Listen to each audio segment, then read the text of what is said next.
بسم اللہ الرحمن الرحیم نحمدہ ونصلی علی رسولہ الکریم اما بعد۔ یہ حدیث ہرقل کا بقیہ حصہ ہے جو حافظ عمر فاروق نے تلاوت کیا ہے، اور اس حصے سے اس خط کا آغاز ہے جو خط حضرت نبی کریم صلی اللہ علیہ وسلم نے ہرقل روم کو لکھا ہے۔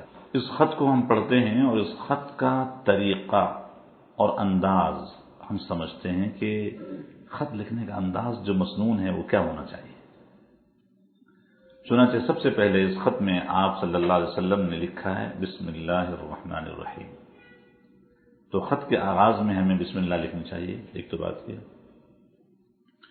دوسری چیز ہے من محمد عبد اللہ ورسولہ الی ہرقل عظیم الروم۔ یہ ایک اہم چیز ہے، جو لکھنے والا شخص ہے وہ پہلے اپنا نام لکھے کہ لکھنے من جانب فلاں یا فروم فلاں کر کے، اور جس کے نام لکھنا ہے اس کا نام ساتھ ہی لکھے۔ اس کا فائدہ کیا ہے؟ اس کا فائدہ یہ ہے کہ ہم جس کو خط لکھ رہے ہیں، ظاہر ہے یا تو وہ ہم سے مانوس ہے یا ہم سے اس کو کوئی دلچسپی نہیں ہے۔ دو ہی شکلیں ہو سکتی ہیں، یا تو ہم سے وہ محبت اور عقیدت رکھتا ہے یا وہ ہم سے نفرت رکھتا ہے۔ اگر وہ ہم سے تعلق رکھتا ہے، محبت رکھتا ہے، تو ہمارا خط وہ آرام سے پڑھے گا، توجہ سے پڑھے گا۔ اور اگر اس کو ہم سے کوئی دلچسپی نہیں ہے، اپنا وقت کیوں برباد کرے؟ وہ نام دیکھتے خط کو ردی کی ٹوکری میں ڈال دے۔ یہ ہے اس کی حکمت کہ خط لکھنے والا پہلے ہی اپنا نام لکھ دے، تاکہ خط پڑھنے والا وہ اس کے مطابق، اگر وہ اپنے دل میں اس کی اہمیت رکھتا ہے تو پڑھے گا، نہیں اہمیت رکھتا ہے نہیں پڑھے گا، چھوڑ دے گا، اپنا وقت کیوں اس میں ضائع کرے۔ حضرت نبی کریم صلی اللہ علیہ وسلم نے ہمیں یہ طریقہ سکھایا کہ خط ایسے لکھنا چاہیے، پہلے اپنا نام لکھ دیا جائے مرسل کا، پھر مرسل الیہ کا نام لکھا جائے۔ یہاں ایک سوال کسی کے ذہن میں آ سکتا ہے کہ پہلا ادب خط لکھنے کا یہ ہے کہ بسم اللہ الرحمن الرحیم لکھا جائے۔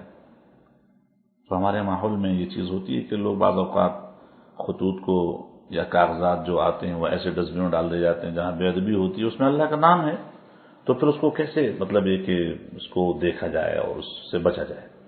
بالکل یہ سوال ذہن میں آنا چاہیے۔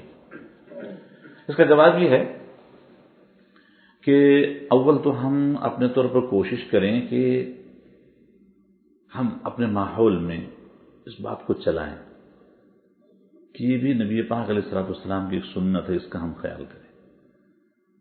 اب جہاں نبی کا طریقہ ہے وہ ہمارے لیے کامیابی اور سعادت مندی کا بہت بڑا ذریعہ ہے۔ دوسرے نمبر پر یہ ہے کہ ہم اس بسم اللہ کی خاطر اس کاغذ کا ادب اور احترام کس طرح ہم کر سکتے ہیں، جس طرح ہم دیگر اور کاغذات پر کر سکتے ہیں، اس طرح اپنا ذہن بنائیں۔ بھئی ہم اور چیزوں کا بھی بعض اوقات احترام کرتے ہیں، اخبارات میں کچھ تراشے ایسے ہوتے ہیں جس میں کچھ نہ کوئی قرآن کی آیت کا ترجمہ یا کوئی حدیث شریف کا ترجمہ ہوتا ہے، اس کو ہم کیا کرتے ہیں، تراش کے اس کو الگ کہیں رکھ لیتے ہیں۔ تو اس طریقے سے اس کا اہتمام کریں، لیکن صرف یہ سوچ کر کہ بے ادبی ہوگی لہذا ہم بسم اللہ الرحمن الرحیم نہ لکھیں، یہ کچھ تھوڑا سا قابل غور چیز ہے۔ ہمیں اپنے ماحول میں اس کو تھوڑا سا رواج دینا چاہیے، کیونکہ نبی کی سنت جہاں رواج دی جائے گی وہاں پر سعادتیں، فضیلتیں اور اللہ تعالی کی طرف سے خاص عنایتیں آئیں گی، اور ماحول میں خیر وجود میں ضرور آئے گا، یہ میں آپ کو بتا دوں۔ اس کے لیے ہمیں خود جتن کرنا چاہیے۔ ہم کیا جتن کر سکتے ہیں؟ اور جب مشکل ہی پیش آ جائے تو آدمی کیا کرتا ہے؟ پھر وہ لکھتا ہے 786۔ حالانکہ 786 کے بارے میں محقق علماء کا کہنا یہ کہ بسم اللہ الرحمن الرحیم کے اعداد نہیں ہیں۔ بسم اللہ الرحمن الرحیم کے پورے اعداد 786 سے کم بیشی ہیں، پورے نہیں ہوتے۔ تو لوگ لکھتے ہیں، اچھا بعض لوگ لکھتے ہیں باسمہ تعالی، یہ بسم اللہ الرحمن الرحیم کا کہہ لیجیے کہ شارٹ فارم ہے، مخفف ہے، جس کی بھی لکھنے کی گنجائش ہو سکتی ہے، لکھ سکتے ہیں، لیکن بہتر یہ ہے کہ ہم اپنے ماحول میں اس کو رواج دیں۔ نبی کریم صلی اللہ علیہ وسلم کو دل میں ارادہ کریں نہیں ہو سکتا ہے کل ہو جائے گا، پرسوں ہو جائے گا، لیکن ارادہ کریں کہ انشاءاللہ اس سنت کو اپنائیں گے، سب کہیں انشاءاللہ۔ دوسری چیز، حضرت نبی کریم صلی اللہ علیہ وسلم نے اپنا نام اور ہرقل روم کا نام لکھنے کے بعد لکھا ہے سلام علی من اتبع الہدی۔ یہ بھی طریقہ ہمیں بتا دیا کہ ایک غیر مسلم کو اگر ہمیں کوئی استقبالیہ جملہ کہنا پڑے، تحیت کے لیے کچھ کہنا پڑے، تو کیسے ہم اس کو سلام کریں، حضور پاک علیہ السلام نے یہ طریقہ ہمیں سکھا دیا، سلام علی من اتبع الہدی، سلامتی ہے اس شخص کے لیے جو ہدایت کی روش اختیار کر لے۔ اس کے بعد فرمایا اما بعد۔ اما بعد کا جو لفظ ہوتا ہے یہ گفتگو کے اندر جو مقصد کی گفتگو ہے اس کو شروع کرنے کے لیے اما بعد بولتے ہیں۔ اس سے پہلے کوئی دعا، اس سے پہلے کوئی جیسے اللہ کی تعریف، نبی پر درود وغیرہ لکھ لیتے ہیں، اس کے بعد اما بعد لکھتے ہیں تاکہ مقصد کی گفتگو شروع کی جائے۔ تو اما بعد کے بعد حضور پاک علیہ السلام مقصد کی بات فرما رہے ہیں فإنی ادعوک بدعایۃ الاسلام، کہ میں آپ کو اسلام کی دعوت پیش کرتا ہوں۔ اسلم تسلم، آپ اسلام لے آئیے، آپ کو سلامتی مل جائے گی۔ آپ اسلام قبول کر لیں، آپ سلامتی میں رہیں گے۔ دوسرا فائدہ یہ ہوگا یؤتیک اللہ اجرک مرتین، اللہ تعالیٰ آپ کو آپ کا اجر دوہرا کر کے دیں گے۔ اس کا کیا مطلب ہے؟ دوہرا اجر اس لیے کہ ہرقل اس وقت تک بہرحال عیسائی مذہب پر قائم تھا اور وہ حضرت عیسیٰ علیہ السلام پر ایمان رکھتا تھا۔ تو اب جب دین برحق آ گیا، جس دین برحق نے پہلے مذہب کو منسوخ کر دیا، اس کو قبول کر لیں۔ اس کو قبول کرنے پر ایک فائدہ یہ ہوگا کہ اس کا اجر ملے گا، اور اس سے پہلے جو آپ پچھلے نبی برحق کو مانتے رہے اس کا بھی اجر آپ کو ملے گا۔ تو یہ ہو گیا دوہرا اجر۔ فرمایا یؤتیک اللہ اجرک مرتین فإن تولیت، اور اگر آپ نہیں مانے، آپ نے اگر منہ پھیر لیا، اگر آپ نے اعراض کر لیا، فإن علیک اسم الیریسیین، تو آپ ہی کے ذمے گناہ ہوگا ان تمام لوگوں کا جو آپ کے قوم کے لوگ ہیں، جو کسان پیشہ لوگ ہیں۔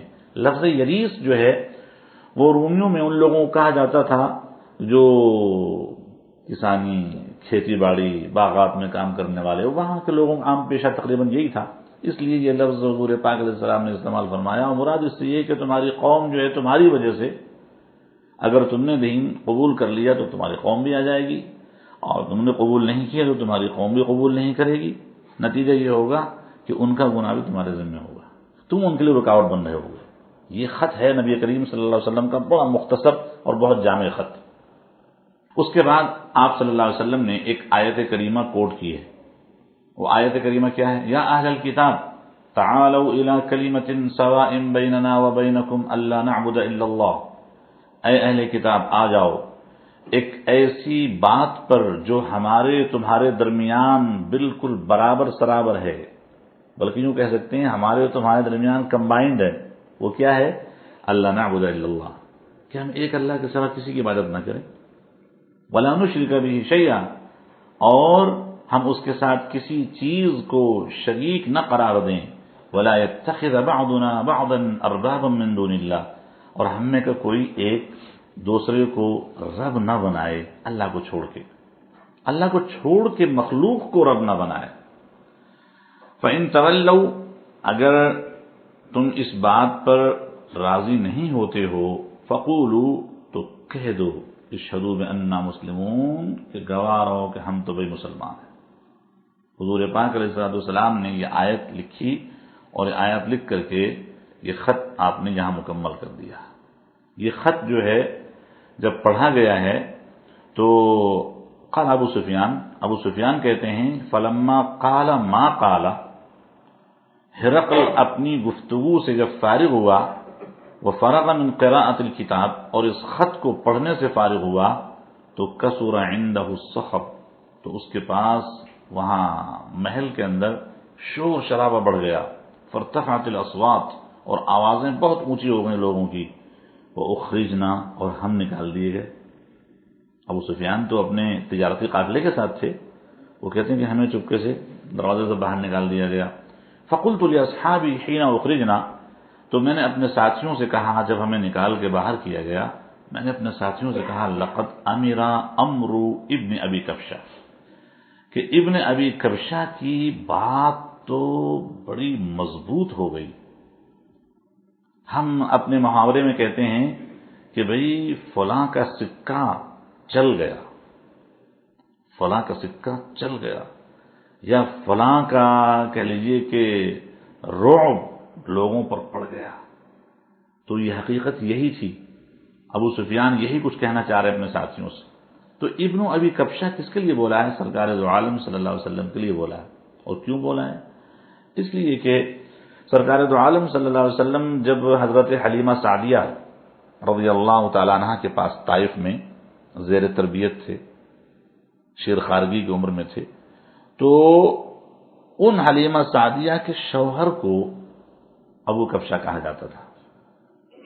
تو ان کی طرف نسبت کر کے ابو سفیان نے گویا کہ ایک طرح سے جیسے اپنے ساتھیوں سے یوں سمجھیے کہ تبصرے کے طور پر نہ چاہتے ہوئے، ابو سفیان اس وقت مسلمان تو تھے نہیں، تو بہت اچھے الفاظ بھی ان سے کیا ان کی زبان سے نکلتے، تو حضور کے لیے انہوں نے کہا کہ لو جی ابو کبشہ کے بیٹے کا دیکھا آپ نے، اس کا تو سکہ چل گیا ادھر۔ کیسے چل گیا بھائی؟ انه يخافه ملك بني الاصفر، کہ بنو الاصفر کا بادشاہ بھی اس سے ڈر رہا ہے۔ یہ بنو الاصفر کون لوگ ہیں؟ جو رومی لوگ ہیں، ان کو بنو الاصفر کہا جاتا ہے۔ اور فرمایا کہ یہ ڈر رہا ہے اس سے۔ کہتے ہیں ابو سفیان فما زلت موقنا، مسلسل میرے دل میں یقین تو تھا کہ انہ سیظہر، کہ آپ علیہ الصلوۃ والسلام ان قریب ہی نمایاں ہونے والے ہیں، ان قریب ہی نمایاں ہونے والے ہیں، مجھے یقین تھا۔ یہاں تک کہ اللہ تعالیٰ نے میرے دل میں اسلام داخل کر دیا، حتی ادخل اللہ علی الاسلام، اللہ تعالیٰ نے میری زندگی میں اسلام کو داخل کر دیا۔ یہ ابو سفیان کا تبصرہ ہے۔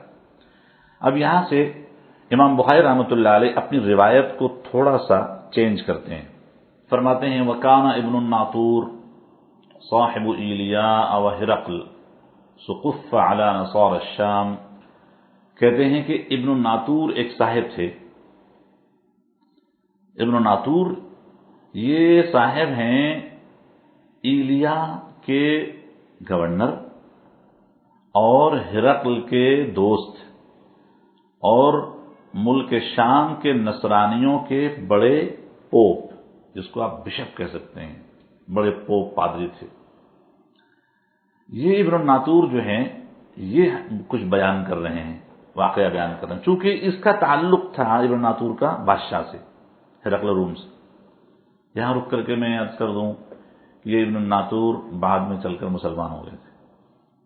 یہ کہتے ہیں کہ ان ہرقل، کہ ہرقل بادشاہ جو ہے حین قدم ایلیا، جب وہ ایلیا آیا تھا، بیت المقدس آیا تھا وہ شکرانہ ادا کرنے کے لیے، تو ایک دن وہ صبح کو اٹھا، اصبح یوما خبیث النفس، تو اس کی طبیعت بگڑی ہوئی تھی۔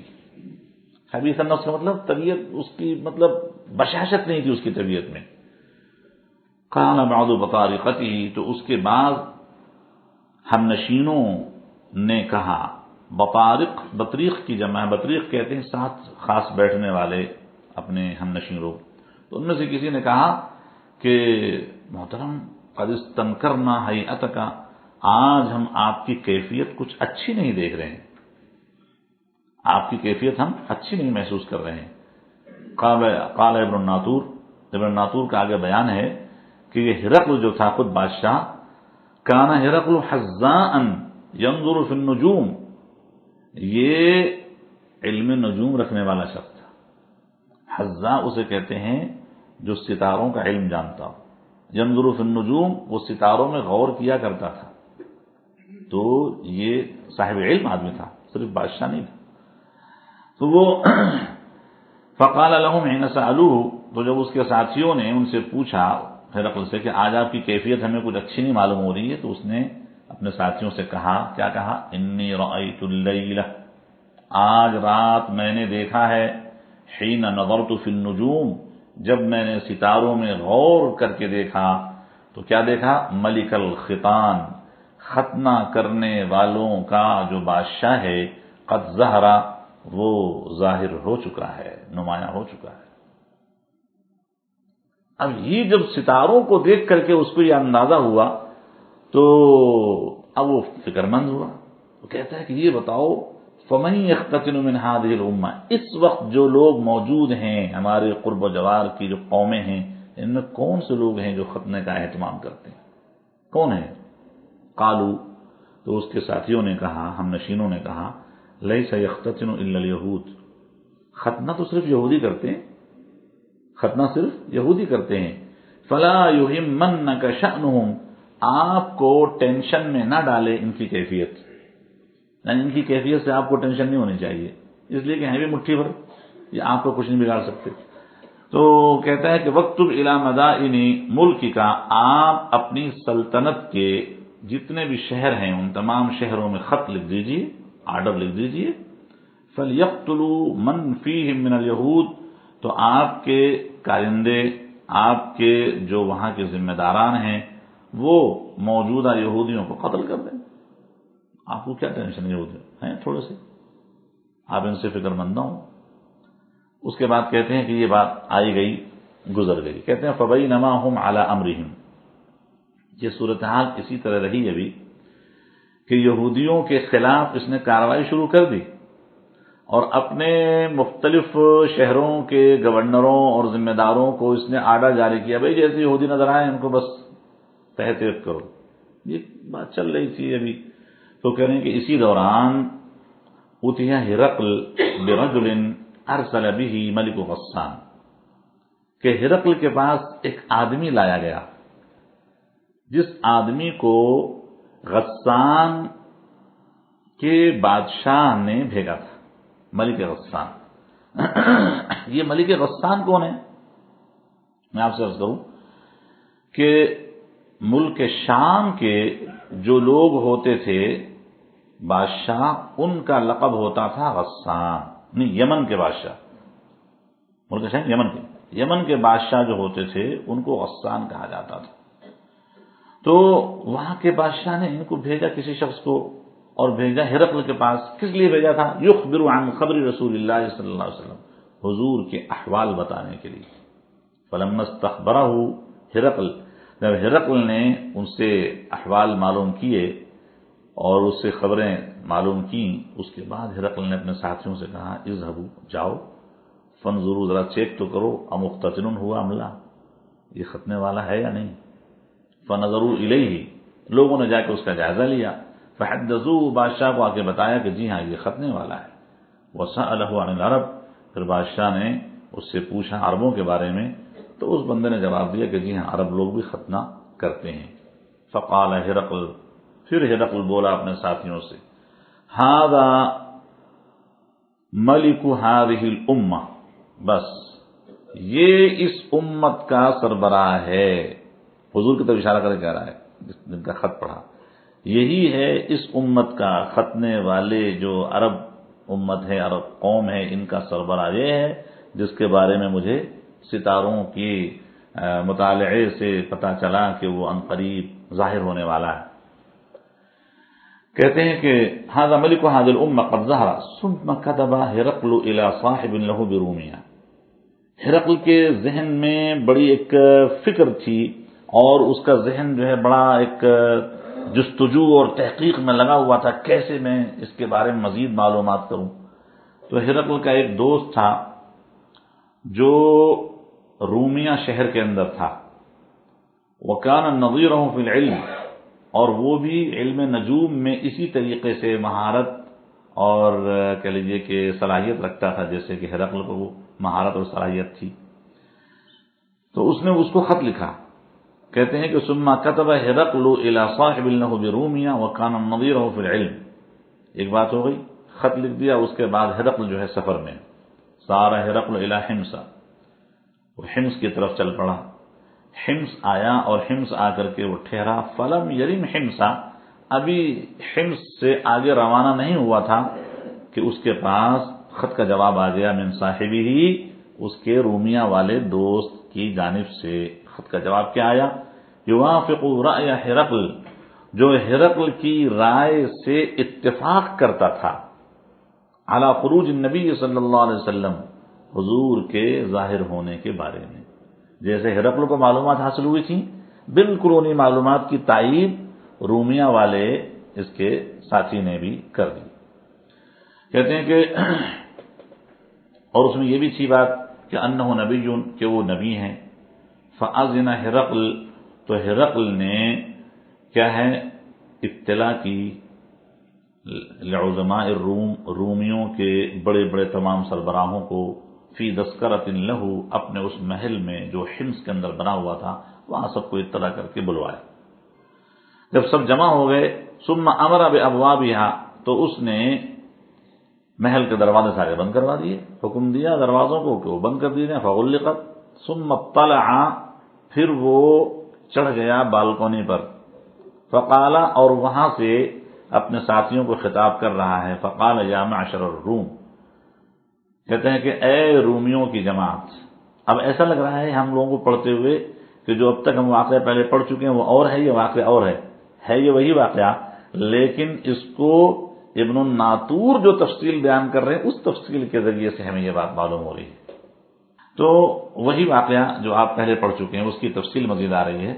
تو اس نے کہا رومیوں سے کہ اے رومیوں کی جماعت، حل نکم فی الفلاح والرشد، کیا تمہیں دلچسپی ہے کامیابی حاصل کرنے کی؟ کیا تمہیں دلچسپی ہے ہدایت حاصل کرنے کی؟ دو باتیں کرتا ہے. ایک بات تو یہ ہے کہ تمہیں کامیابی مل جائے اور تمہیں ہدایت مل جائے، کیا اس میں آپ لوگ دلچسپی رکھتے ہیں؟ اور دوسری بات، وَأَن يَثْبُتَ مُلْكُكُمْ، کیا آپ کو اس بات کی دلچسپی ہے کہ آپ کی یہ سلطنت اور بادشاہت قائم رہے؟ اگر اس میں دلچسپی ہے فَتُبَايِعُوا هَذَا النَّبِيَّ، تو آپ لوگ سب کے سب اس نبی کے ہاتھ پہ بیعت کر لو. کتنی کھلی بات. اب دیکھیں، یہ دنیا کا سپر پاور قیصر روم یہ بات کہہ رہا ہے. آپ اس سے اندازہ کیجیے جملوں کی گہرائی میں کیا پیغام ملتا ہے. ایسا لگتا ہے کہ ایمان کی جو کیفیت ہے اس کے دل میں پوری رچ بس چکی ہے. اس جملے تک تو یہی سمجھ میں آ رہا ہے، لیکن آگے سنیے آگے کیا ہوتا ہے. فرمایا کہ جب یہ بات اس نے کہی، فحاصوا حیصۃ حمر الوحش الی الابواب، وہ لوگ سارے کے سارے ایسے بدکے جیسے کہ وحشی گدھے بدک جاتے ہیں، اور سارے کے سارے دروازوں کی طرف بھاگے.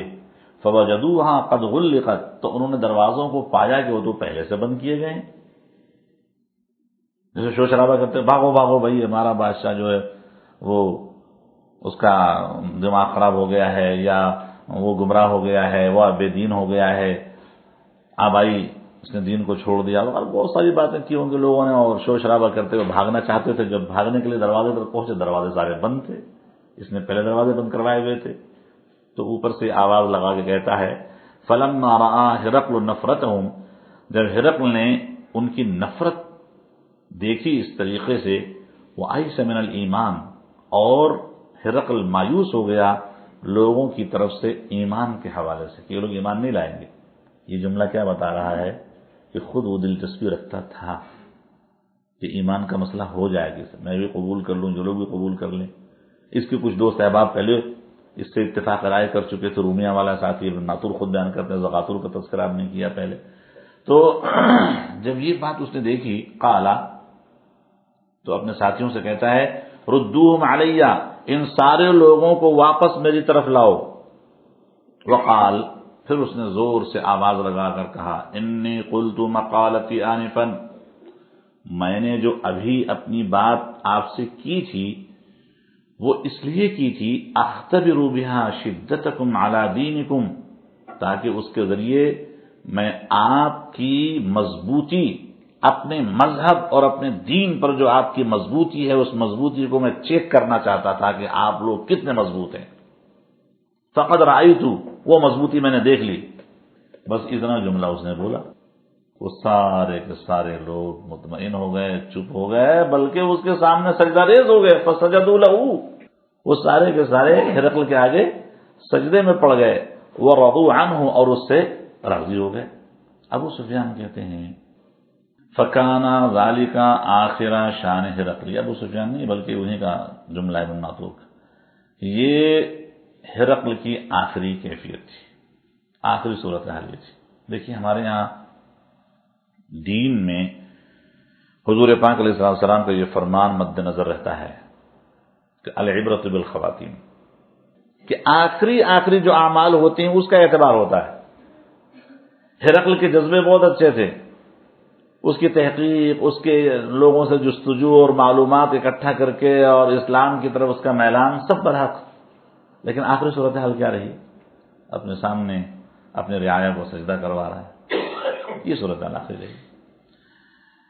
قال ابو عبداللہ، یہ لفظ بار بار ہم پڑھیں گے، قال ابو عبداللہ، یہ امام بخاری رحمۃ اللہ علیہ کا اپنا نام ہے، اپنا نام لینے کے بجائے وہ اپنے لیے کیا لکھتے ہیں؟ ابو عبداللہ۔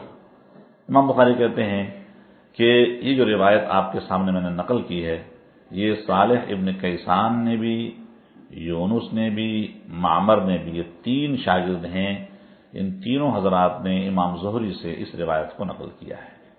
امام زہری کے ایک شاگرد تو وہ ہیں جنہوں نے اس روایت کو نقل کیا، پوری تفصیل سے آپ نے پڑھا، اور اس شاگرد کے علاوہ تین شاگرد یہ ہیں جن کا نام آپ نے ابھی پڑھا۔ وہ جو شاگرد ہیں جن کی روایت آپ نے پڑھی ان کا نام شعیب ہے، ان کا نام کیا ہے؟ شعیب۔ تو امام زہری رحمۃ اللہ علیہ سے چار محدثین نے اس روایت کو نقل کیا ہے، اس کو امام بخاری یہاں پیش کر رہے ہیں۔ یہ تو ہو گیا ترجمہ۔ اس ترجمے کے بعد چند ایک باتیں اس حدیث کے حوالے سے ذہن میں ہیں، وہ عرض کر دیتا ہوں۔ پہلی بات وہی جو تقریباً ہم کر چکے کہ ہرقل کے بارے میں حضرات محدثین کیا فرماتے ہیں کہ اس کو اہل ایمان میں شمار کیا جائے گا یا اسے غیر مومن شمار کیا جائے گا۔ تو کئی حضرات اس طرف چلے گئے ہیں کہ اس کو جو ہے وہ اہل ایمان میں شمار کیا جائے، چونکہ اس کے اپنے ذاتی جذبات اور اس کی کیفیت ایسی تھی، لیکن جمہور کی رائے اس کے خلاف ہے۔ جمہور یہ کہتے ہیں کہ اس کی آخری جو کیفیت ہے وہ کیفیت ٹھیک نہیں ہے۔ چنانچہ بعض روایات میں حضرت نبی کریم صلی اللہ علیہ وسلم کا فرمان منقول ہے، غالباً میں نے عرض کیا تھا پچھلے سبق میں کہ حضرت صلی اللہ علیہ وسلم کو جب ہرقل کا یہ احوال بتایا گیا کہ ہرقل نے لوگوں کے سامنے یہ باتیں کہیں، تو آپ صلی اللہ علیہ وسلم نے اس کو اللہ کا دشمن قرار دیا۔ اسی ہرقل فرمایا کہ یہ اللہ کا دشمن ہے، اس نے جھوٹ سے کام لیا ہے۔ تو بہرحال جمہور کی رائے یہی ہے کہ اس کو مومنین میں شمار نہیں کیا جائے گا۔ لیکن ایک بات ضرور ہمیں معلوم ہوتی ہے کہ حق جو ہوتا ہے وہ کسی نہ کسی درجے میں اپنا لوہا منوا ہی لیتا ہے، اپنا لوہا منوا لیتا ہے، جیسے کہ دنیا کے سپر پاور کے محل میں حق نے اپنا لوہا منوا لیا، اور اس کا اعتراف آپ نے دیکھا کہ ابو سفیان نے بھی کیا، اور ابو سفیان نے کیا کہا؟ لقد امر عمرو ابن ابی کبشہ۔ تو بہرحال اس حدیث کے ساتھ یہ جو پہلا باب ہے، یہ پہلا باب مکمل ہو جاتا ہے۔ اس کے بعد بخاری شریف کا اصل آغاز ہوتا ہے، وہ ہے کتاب الایمان۔ کتاب الایمان سے امام بخاری رحمۃ اللہ علیہ بخاری شریف کا صحیح معنوں میں سلسلہ قائم فرما رہے ہیں، اور اس سے پہلے جو بدء الوحی کا باب قائم کیا وہ تمہید تھی۔ وہ تمہید کیا تھی؟ میں نے آپ کو بتا دیا کہ وحی پر ہی ساری چیزوں کا انحصار ہے، جو ایمانیات ہمیں معلوم ہوئی ہیں، ایمان کے بارے میں جو بھی چیزیں ہمارے علم میں آئی ہیں وہ سب وحی کے ذریعے سے معلوم ہیں، اس لیے وحی کو انہوں نے تمہید کی طرف نقل کیا۔ اور جب یہ کتاب امام بخاری ختم کریں گے تو ایک باب قائم کریں گے، بلکہ کتاب، اس کا نام ہے کتاب التوحید۔ تو آخر میں بھی توحید سے متعلق چیزیں ہیں اور شروع میں بھی توحید سے متعلق چیزیں ہیں۔ توحید اور ایمان دونوں ضد نہیں ہیں، اس لیے کہ ایمان کا تعلق اللہ تعالیٰ کی ذات سے، توحید کا تعلق بھی اللہ کی ذات سے۔ امام بخاری یہ ایک پیغام دینا چاہتے ہیں ہم سب کو، بخاری شریف پڑھنے والوں کو، کہ دیکھیے میری کتاب کے شروع میں بھی توحید اور ایمانیات پہ بات ہوگی، اور کتاب کے آخر میں بھی توحید اور ایمانیات پر بات ہوگی، بیچ میں پورے دین سے متعلق احکام، مسائل، فضائل، ساری چیزیں ہیں جو انسان کی عملی زندگی میں ہونی چاہیے۔ لیکن یاد رکھیے، عملی زندگی کے دونوں طرف، دائیں بھی بائیں بھی، ایمان کی دیوار ضروری ہے، ایمان کی دیوار ضروری ہے۔ عمل کے ساتھ شروع میں بھی، عمل کے ساتھ بعد میں بھی ایمان کا جو تعلق ہے یہ ضروری ہے۔ یہ امام بخاری پیغام دینا چاہتے ہیں، اس لیے میں نے ایمانیات کی بحث شروع میں بھی رکھی ہے اور ایمانیات کے مباحث آخر میں بھی رکھی ہے، تاکہ جتنے بھی اعمال سے متعلق حدیثیں وغیرہ آئیں ان سب کو آپ بالکل فری مائنڈ ہو کے نہ پڑھیں، بلکہ یہ ذہن میں رکھیں کہ ایمان ہماری اساسیات میں شامل ہے، ایمانیات پر ہمارا آخرت کا مسئلہ بھی ایمان پر ہی جڑا ہوا ہے۔ قرآن کریم میں اللہ تعالیٰ نے کئی جگہوں پہ اس کا ذکر کیا ہے، سورہ حجر میں ہے، من عمل صالحا منکم من ذکر او انثى وهو مؤمن، چاہے کوئی مرد ہو چاہے کوئی خاتون ہو، اگر عمل کر رہا ہے، عمل صالح کر رہا ہے اور وہ ایمان کی صفت پر قائم ہے، تب اس کو اجر ملے گا۔ کیا؟ فَلَنُحْيِيَنَّهُ حَيَاةً طَيِّبَةً وَلَنَجْزِيَنَّهُمْ أَجْرَهُمْ بِأَحْسَنِ مَا كَانُوا يَعْمَلُونَ۔ تو ہم کتاب الایمان کو شروع کرتے ہیں۔ یہاں چند باتیں ایمان سے متعلق کرنی ضروری ہے۔ حضرت امام بخاری رحمۃ اللہ علیہ کی یہ جو کتاب ہے، اچھا ایک چیز اور سن لیجیے غور سے، امام بخاری کہیں لکھیں گے کتاب اور کہیں لکھیں گے باب۔ کتاب اور باب میں کیا فرق ہے؟ میں آسان سا فرق بتا دیتا ہوں۔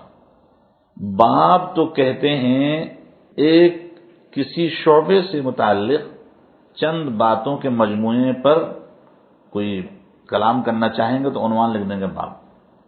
لیکن کئی سارے شعبے ایک پہلو پر اگر ہوں اور اس میں بہت سارے مسائل آ رہے ہوں، مسائل متنوع قسم کے آ رہے ہوں، تو ان کے بڑے مجموعے کو جب امام بخاری بیان کریں گے تو اس کا نام رکھیں گے کتاب۔ جب کتاب کہہ کر کے بیان کریں گے اس میں بہت سارے ابواب آئیں گے، اور جب باب کہہ کر کے کوئی چیز بیان کریں گے اس میں چند ایک چھوٹے چھوٹے مسائل ہوں گے، بس اتنا فرق سمجھ لیجئے۔ تو بڑے مجموعوں کو کتاب کہتے ہیں اور چھوٹے سے مجموعے کو، کسی شعبے سے متعلق مسائل کو بیان کرتے ہیں تو اس کو باب کہتے ہیں۔ تو یہ کتاب الایمان ہے، ایمان سے متعلق کتاب ذکر کر رہے ہیں، معلوم یہ ہوا کہ بہت سارے ابواب ایمان سے متعلق آئیں گے اور بہت سارے مسائل یہ بیان کرنا چاہتے ہیں۔ جب کتاب الایمان بخاری شریف میں شروع ہوتی ہے تو علماء کرام، محدثین بہت مفصل قسم کی اس پر گفتگو فرماتے ہیں، لیکن ہم ان تفصیلات کو یہاں لے کر تھوڑا سا نہیں چل سکتے، مشکل ہے تھوڑا سا، کیونکہ ان میں کافی ساری بحثیں اور پیچیدگیاں ہوتی ہیں۔ تو میری خواہش یہ ہے کہ خلاصے کے طور پر چند چیزیں خلاصے کے طور پر جو ہے میں آپ کے سامنے ذکر کروں۔ اس کے لیے مجھے ذرا سا یہ وائٹ بورڈ بھی استعمال کرنا ہوگا تاکہ تھوڑا سا سامنے رہے بات۔ ایمان کے بارے میں چند چیزیں ہم جاننا چاہیں گے کہ ایک تو یہ ہے کہ ایمان کا لفظی معنی اور شرعی معنی کیا ہے۔ ایمان لغوی اعتبار سے تصدیق کو کہا جاتا ہے، کسی چیز کی تصدیق کرنا۔ جب ہم کہتے ہیں ایمان باللہ، ایمان باللہ، تو وہ گویا کہ اللہ تعالیٰ کی تصدیق ہے۔ اور جب ہم کہتے ہیں ایمان بالرسول تو رسول اللہ صلی اللہ علیہ وسلم کی تصدیق ہوتی ہے۔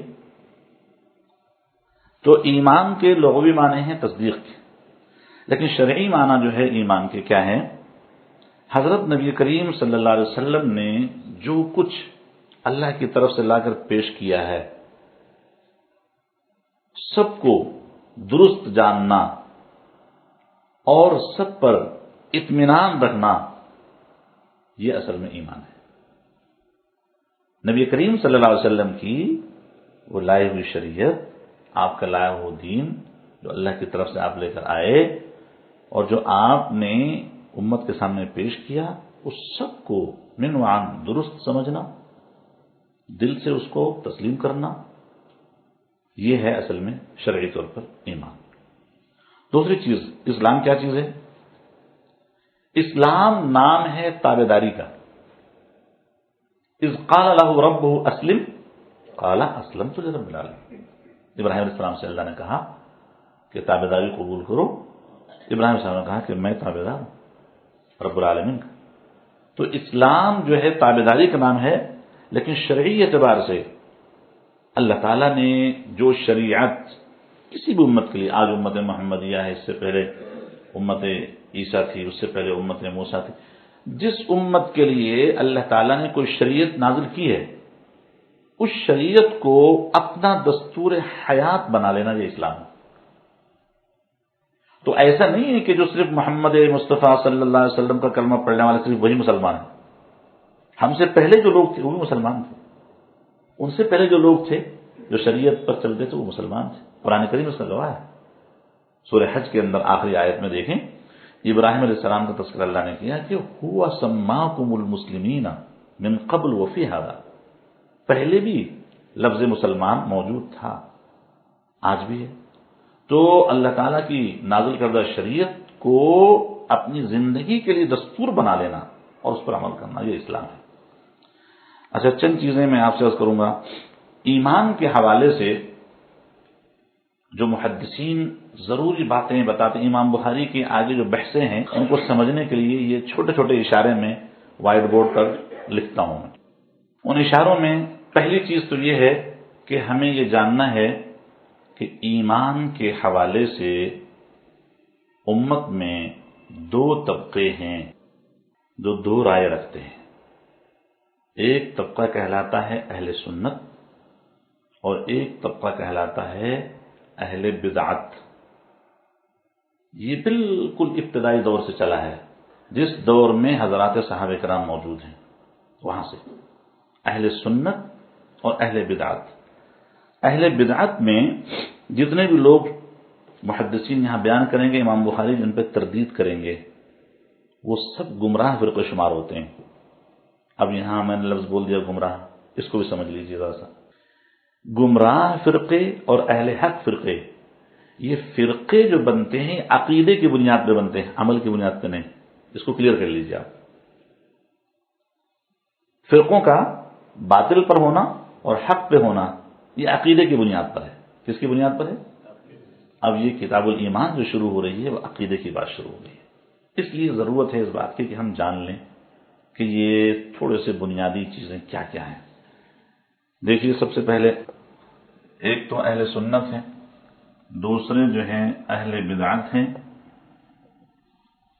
اہل سنت جو لوگ ہیں جن کو ہم اہل حق کہہ سکتے ہیں، ان کے دو گروہ ہیں. ان کے دو گروہ، ایک گروہ کو کہا جاتا ہے محدثین اور دوسرا گروہ جو ہے یہ کہلاتا ہے فقہاء. یہ اہل حق لوگوں کے دو جماعتیں ہیں. ان میں بھی اور شعبے ہیں، میں تفصیل میں نہیں جاؤں گا، صرف اتنا رکھنا. حضرت امام بخاری رحمۃ اللہ علیہ محدثین میں سے. اسی طریقے سے میں آپ سے عرض کروں، امام احمد بن حنبل رحمۃ اللہ علیہ کو شمار محدثین میں، امام شافعی رحمۃ اللہ علیہ کو شمار محدثین میں، امام مالک رحمۃ اللہ علیہ کو شمار محدثین میں. ائمہ اربعہ میں سے تین ائمہ وہ ہیں جن کا شمار محدثین میں ہوتا ہے. لیکن فقہاء میں شمار حضرت امام اعظم ابو حنیفہ رحمۃ اللہ علیہ کا ہوتا ہے. فقہاء کے ساتھ متکلمین بھی ہیں، ان کا تذکرہ میں نہیں کیا، آئے گی گفتگو انشاءاللہ ذہن میں رکھ لیں گے بات کو. تو یہ دو جو ہیں طبقے اہل حق ہیں، اور یہ جو اہل بدعت ہیں ان میں جو طبقے ہیں ان طبقوں کے کچھ نام میں لکھ دیتا ہوں، ذہن میں رہے تو اچھا ہے، ورنہ جو مشہور ہیں وہ زبانی میں بتاتا ہوں. نمبر ایک پر جہمیہ، نمبر دو پر کرامیہ، جہمیہ کرامیہ. نمبر تین پر مرجیہ. نمبر چار پر آئیں گے خوارج. نمبر پانچ پر آئیں گے معتزلہ. یہ میں نے 5 فرقوں کے نام لکھے ہیں. سب سے پہلے جہمیہ، کرامیہ، مرجیہ، خوارج اور معتزلہ. یہ 5 طبقے میں نے لکھے. زیادہ آپ کو جو تذکرہ پڑھنے میں سننے میں ملے گا بخاری شریف میں، وہ ان دو کا ملے گا، خوارج اور معتزلہ۔ خوارج اور معتزلہ ان کا بس میں مختصراً تعارف کرا دیتا ہوں۔ خوارج وہ لوگ ہیں جو کہ دور صحابہ میں حضرت علی اور حضرت معاویہ اور بہت سارے حضرات سے بالکل اختلاف رائے کر کے الگ ہو گئے۔ انہوں نے کہا کہ آپ لوگ جو ہیں ہماری رائے کا احترام نہیں کرتے، آپ اپنے اعتبار سے کبھی قرآن کو فیصل بناتے ہیں، کبھی کچھ لوگوں کو فیصل بناتے ہیں، ہم نہیں مانتے آپ کو۔ یہ لوگ نکل کے الگ ہو گئے، ایک الگ طبقہ بن گیا، ان کو خوارج کہتے ہیں۔ معتزلہ جو ہے، یہ معتزلہ کا طبقہ دور صحابہ کے آخر میں وجود میں آیا۔ حضرت حسن بصری رحمۃ اللہ علیہ کے تلامذہ میں سے کچھ لوگ نکلے اور انہوں نے کہا کہ جی ہم آپ سے رائے میں اختلاف رکھتے ہیں، آپ کے معاملات ہماری سمجھ میں نہیں آتے۔ انہوں نے اپنی ایک رائے قائم کی اور پھر ان کے نظریات ہیں مختلف طور پر۔ تو میں آپ سے عرض کروں کہ خوارج اور معتزلہ یہ بنیادی فرقے ہیں جن کو امام بخاری رحمۃ اللہ علیہ جگہ جگہ ان کے اوپر تردید کریں گے، ان کے خیالات کو ذکر کر کے ان کا رد کریں گے۔ تو پہلے ہمیں کچھ ان کے خیالات تو معلوم ہو جائیں یہ لوگ کیا کرتے ہیں۔ یہ کہتے یہ ہیں کہ ایمان، دیکھیے ایمان کے بارے میں 3 باتیں کہی جاتی ہیں: تصدیق قلبی، اقرار لسانی، عمل بالجوارح۔ بالجوارح کا مطلب اعضاء سے عمل کرنا، اعضاء سے عمل کرنا۔ تو ایمان جو ہے وہ کیا ان تینوں چیزوں کے مجموعے کا نام ہے یا کسی ایک چیز کا نام ہے؟ اس میں اختلاف ہوا ہے تھوڑا سا۔ حضرت امام بخاری رحمۃ اللہ علیہ تو یہ فرماتے ہیں، کتاب دیکھیے، کتاب الایمان، بسم اللہ الرحمن الرحیم، باب قول النبی صلی اللہ علیہ وسلم بنی الاسلام علی 5 وهو قول وفعل۔ امام بخاری فرماتے ہیں کہ ایمان جو ہے قول اور فعل کا مجموعہ ہے۔ قول زبان سے، اقرار لسانی، فعل کیا ہے؟ عمل بالارکان، عمل بالجوارح۔ وہ فرماتے ہیں کہ بھئی تو ایمان جو ہے وہ تو قول و فعل کا مجموعہ ہے۔ محدثین کی رائے آپ کے سامنے آ گئی، محدثین یہ کہتے ہیں کہ قول و فعل کا مجموعہ ہے۔ اچھا، اب فقہا کیا کہتے ہیں؟ فقہا کہتے ہیں کہ ایمان تو اگر دیکھا جائے بنیادی طور پر تصدیق قلبی ہے، لیکن اقرار لسانی اور اعمال کا جو سلسلہ ہے یہ اس کے ساتھ جڑا ہوا ضرور ہے، لیکن بنیادی چیز ایمان کی جو ہے وہ تصدیق قلبی ہے۔ بس ذرا سا فرق ہے، لیکن ان دونوں باتوں کو ہم آگے جا کے سمیٹیں گے، اس لیے کہ یہ دونوں حق پر قائم ہیں۔ ان دونوں کی باتوں میں اختلاف بس تھوڑا سا تعبیر کا اختلاف ہے، ورنہ معنی کے اعتبار سے دونوں اس بات کو مانتے ہیں کہ اعمال بہرحال ضروری ہیں۔ اعمال کے بغیر تو زندگی کیا ہے؟ بیکار ہے، کچھ بھی نہیں۔ تو اہل حق کا تو معاملہ اپنی جگہ ہے۔ یہ جو باطل والے فرقے ہیں خوارج اور معتزلہ، یہ کیا کہتے ہیں؟ کہتے یہ ہیں کہ اگر کوئی شخص گناہ کبیرہ کر لے تو خوارج کہتے ہیں کہ گناہ کبیرہ کی وجہ سے بندہ ایمان سے خارج ہو جاتا ہے، اسلام سے خارج ہو جاتا ہے گناہ کبیرہ کرنے کی وجہ سے۔ معتزلہ کہتے ہیں کہ بندہ اسلام سے، ایمان سے خارج تو ہو جاتا ہے لیکن کفر میں داخل نہیں ہوتا، وہ بیچ میں رہتا ہے۔ اور خوارج کیا کہتے ہیں؟ وہ کفر میں بھی چلا جاتا ہے۔ یہ اتنا سخت ان لوگوں کا ذہن ہے، خوارج اور معتزلہ کا۔ اور اوپر والے جو ہیں یہ مرجیہ اور کرامیہ، ان کا معاملہ تو اور بھی عجیب و غریب ہے۔ وہ تو کہتے ہیں بھائی انسان کچھ بھی کرتا رہے، مرجیہ کہتے ہیں کچھ بھی کرتا رہے، بھائی ایک دفعہ اس نے لا الہ الا اللہ پڑھ لیا بس کافی ہے، باقی اس کے عمل سے کوئی فرق نہیں پڑتا۔ ان کا عقیدہ ہے، بتائیے، بڑا نقصان دہ معاملہ ہے۔ کرامیہ کا یہ حال ہے، وہ کہتے ہیں دل میں تصدیق رکھ لینا بس کافی ہے، بس وہ جنتی ہے، وہ کچھ بھی گناہ کرتا ہے کوئی اثر نہیں، نیکی کرتا ہے کوئی فرق نہیں پڑتا اسے، نہ نیکی سے فرق پڑتا ہے نہ گناہ سے فرق پڑتا ہے۔ یہ ایسے عقائد ان کے. تو امام بخاری رحمۃ اللہ علیہ ان پہ تردید کریں گے. یہ تو میں نے ان کا تھوڑا سا تذکرہ کر دیا. دوسری ایک بات اور جو میں نے اجمالاً ذکر کر ہی دی وہ یہ ہے کہ ایمان کو بسیط اور مرکب، یہ دو لفظ بول رہا ہوں میں، بسیط اور مرکب، اس کو بھی تھوڑا سا سمجھیے. یہ کیا چیز ہے؟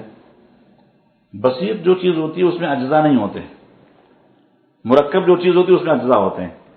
مثال کے طور پر یہ ایک قلم ہے ہمارے ہاتھ میں، اس قلم کے اندر اجزاء ہیں، ڈھکن بھی ہے، ریفل بھی ہے، اس کے پیچھے بیک کور بھی ہے وغیرہ، یہ اجزاء ہیں، یہ مرکب چیز ہے. اور بسیط وہ چیز ہے جس کا کوئی جز نہ ہو سکے. مثال کے طور پر نقطہ، لیکن اس نقطے پہ بھی لوگ بہت سارے اجزاء نکال لیتے ہیں، ہے کہ نہیں؟ جو فلسفی لوگ ہیں. اب یہ نقطہ کہہ رہے ہیں بسیط چیز کچھ بھی نہیں ہے اس کے اندر سوائے نقطے کے، اس کو کہتے ہیں بسیط. اور مرکب جسے کہتے ہیں جس میں اجزاء ہوں. یہ دو رائے ہو گئی ہے ایمان کے بارے میں ہمارے اہل حق کے درمیان، محدثین اور فقہاء میں یہ تھوڑا سا فرق ہو گیا ہے. تو حضرت امام اعظم ابو حنیفہ رحمۃ اللہ علیہ فرماتے ہیں کہ اصل ایمان جو ہے وہ بسیط ہے، اس میں اجزاء نہیں ہے، وہ تو تصدیق قلبی ہے. قلب کے اندر جو موجود کیفیت ہے اس کے آپ اجزاء کیسے بیان کر سکیں گے؟ مجھے بتائیے. نظر آنے والی کوئی چیز ہے؟ وہ نظر آنے والی چیز ہی نہیں. اس لیے وہ فرماتے ہیں کہ اصل چیز جو ایمان ہے تصدیق قلبی، اس میں اجزاء نہیں. امام بخاری رحمۃ اللہ علیہ فرماتے ہیں ہوا قول و فعل، اس میں قول بھی ہے اس میں فعل بھی ہے، تو اجزاء تو ہو گئے. آپ سمجھیں؟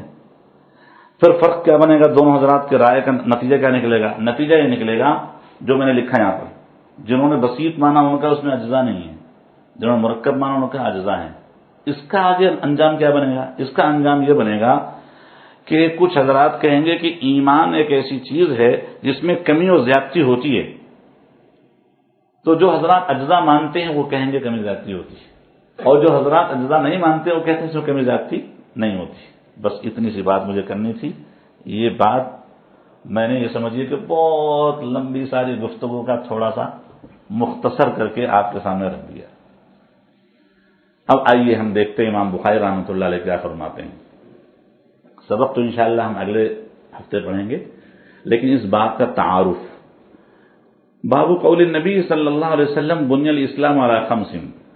پہلا باب ہے پیارے حبیب صلی اللہ علیہ وسلم کے اس فرمان پر مشتمل کہ اسلام کی بنیاد 5 چیزوں پر رکھی گئی ہے.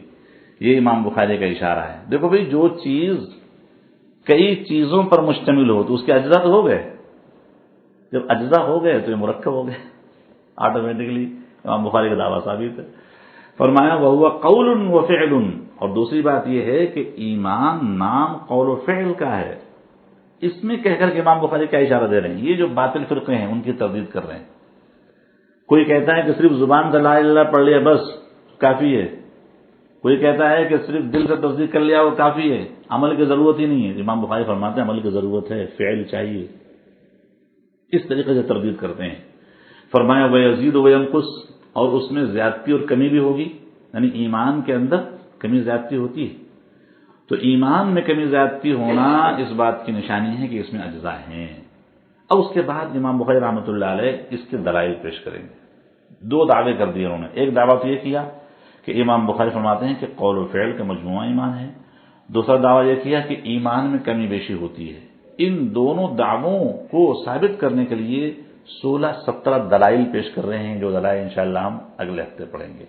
ان دلائل سے ہمیں یہ بات سمجھ میں آئے گی کہ ایمان میں کمی بیشی کیسے ہوتی ہے، اور جن چیزوں میں کمی بیشی ہو سکتی ہے اس میں اجزاء ہیں، وہ مرکب ہے. باقی انشاءاللہ بات ہے. درود شریف پڑھ لیجیے. اللہم صلی علی سیدنا وسلم. ربنا آتنا في الدنيا حسنة وفي الآخرة حسنة وقنا عذاب النار. ربنا لا تزغ قلوبنا بعد إذ هديتنا وهب لنا من لدنك رحمة إنك أنت الوهاب.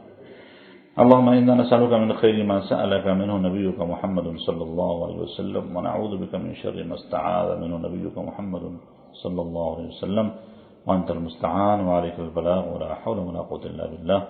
وصلى الله تعالى على خير خلقه محمد وآله وصحبه أجمعين. آمين آمين برحمتك يا رحمن.